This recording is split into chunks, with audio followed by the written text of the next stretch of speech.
السلام علیکم ورحمۃ اللہ وبرکاتہ۔ معزز سامعین، نمازی اور شیطان کا واقعہ۔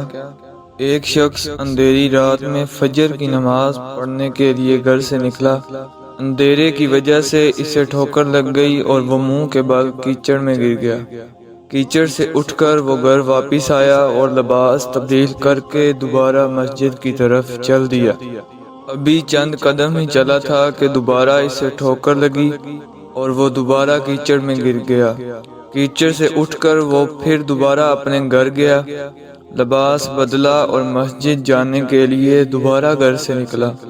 جیسے ہی وہ اپنے گھر سے باہر نکلا تو اس کے دروازے پر اسے ایک شخص ملا جو اپنے ہاتھ میں روشن چراغ تھامے ہوئے تھا۔ چراغ والا شخص چپ چاپ نمازی کے آگے مسجد کی طرف چل دیا۔ اس مرتبہ چراغ کی روشنی میں نمازی کو مسجد پہنچنے میں کسی دشواری کا سامنا نہیں کرنا پڑا۔ وہ خیریت سے مسجد پہنچ گیا۔ مسجد کے دروازے پر پہنچ کر چراغ والا شخص رک گیا۔ نمازی سے چھوڑ کر مسجد داخل ہو گیا اور نماز ادا کرنے لگا۔ نماز سے فارغ ہو کر وہ مسجد کے باہر آیا تو وہ چراغ والا شخص اس کا انتظار کر رہا تھا تاکہ اس نمازی کو چراغ کی روشنی میں گھر چھوڑ آئے۔ جب نمازی گھر پہنچ گیا تو نمازی نے اجنبی شخص سے پوچھا، آپ کون ہیں؟ اجنبی بولا، سچ بتاؤں تو میں ابلیس ہوں۔ نمازی کی تو حیرت کی انتہا نہیں رہی۔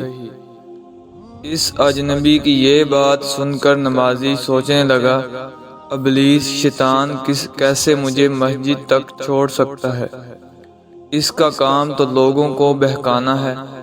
تو اس شخص نے بڑی حیرت کے ساتھ ابلیس سے پوچھا، تجھے تو میری نماز رہ جانے پہ خوش ہونا چاہیے تھا، مگر تم تو چراغ کی روشنی میں مجھے مسجد تک چھوڑنے آئے۔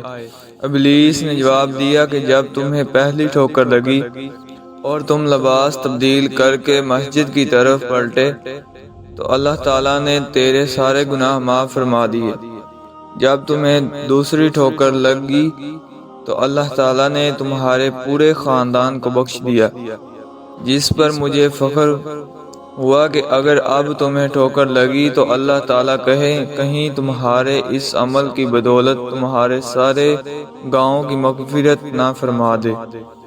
اس لیے میں چراغ لے کر آیا ہوں کہ تم بغیر گرے مسجد تک پہنچ جاؤ۔